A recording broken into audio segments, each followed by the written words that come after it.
All right, I've been asked to share with you what Western civilization means to me. And it is an enormous topic because it covers a lot of different perspectives, which I think any topic given to any of us covers perspectives based on what you've experienced, what you've read, how you've been raised, what opportunities you've been given. So with that, Western civilization, of course, makes me think of the great growth that has happened when it comes to living conditions and opportunities. Europe and North America have been blessed with great growths in that way. It just depends if you're looking at it from a perspective of one of those families who immigrated and had great opportunities and their family continued to have great opportunities. And like the majority of all of us here in the U.S., we have opportunities if we're willing to take them. Not maybe opportunities based on hard, cold cash, but knowing how to tap into those opportunities that have been allowed or given to you by other means. So we've I think been able to give goodness to not only those that have it due to family, but due to just hard work and hard effort paying off. If you have the perspective of someone from Africa, which comes to mind as a Black Lives Movement, truly they look like they feel like they have been taken advantage of, abused, and forced. And, in our westward expansion and success, because that is true.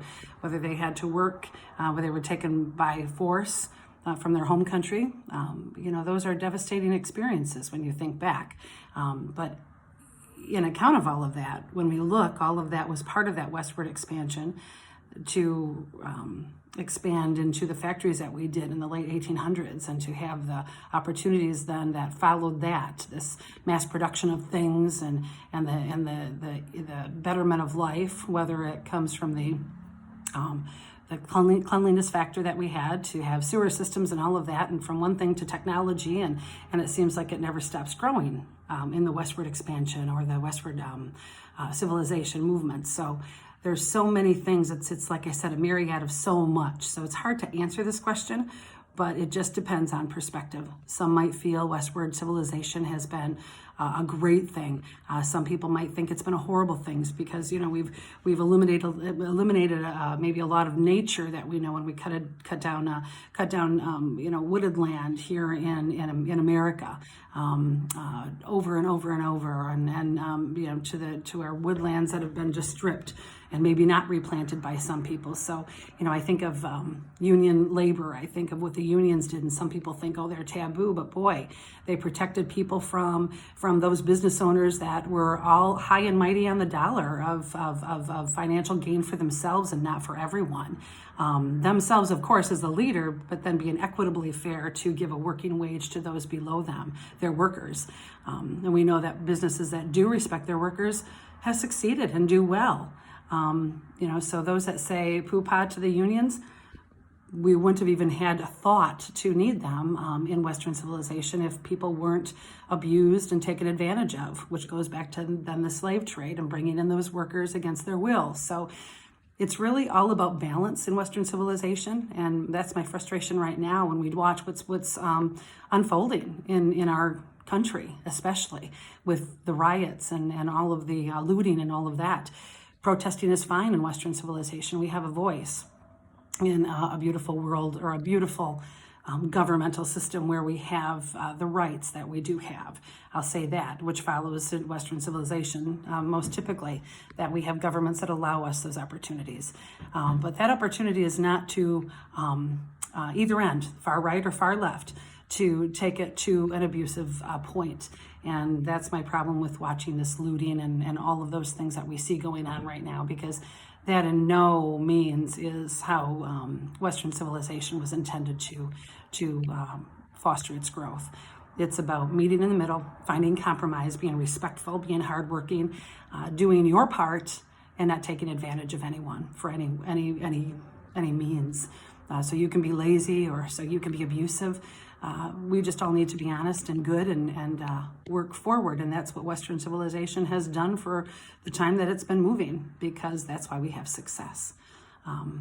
And right now it's at a turning point, and it's sad for me to watch that and see that.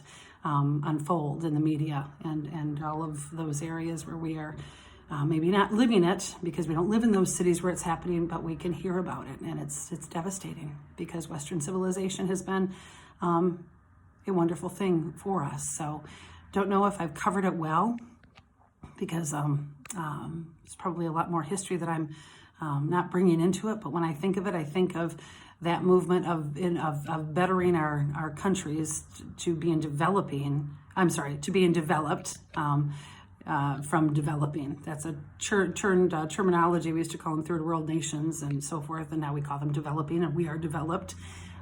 So we are developed, and others are left in still that developing mode. But we do now have a world that seems to be sort of part of this Western civilization movement. So we don't have a lot of countries, thankfully, that seem to be left behind like they were if you went 100 years back or more. So that is my assessment. I don't know if it's right, wrong, or indifferent, but I think of Europe, I think of North America specifically, South Africa. There's different places, of course, and that have just known that success during this Western civilization movement. So there's just so much. And then I wonder, I guess I'll cut it off there. I won't keep talking. I hope it helped. Thank you. Bye.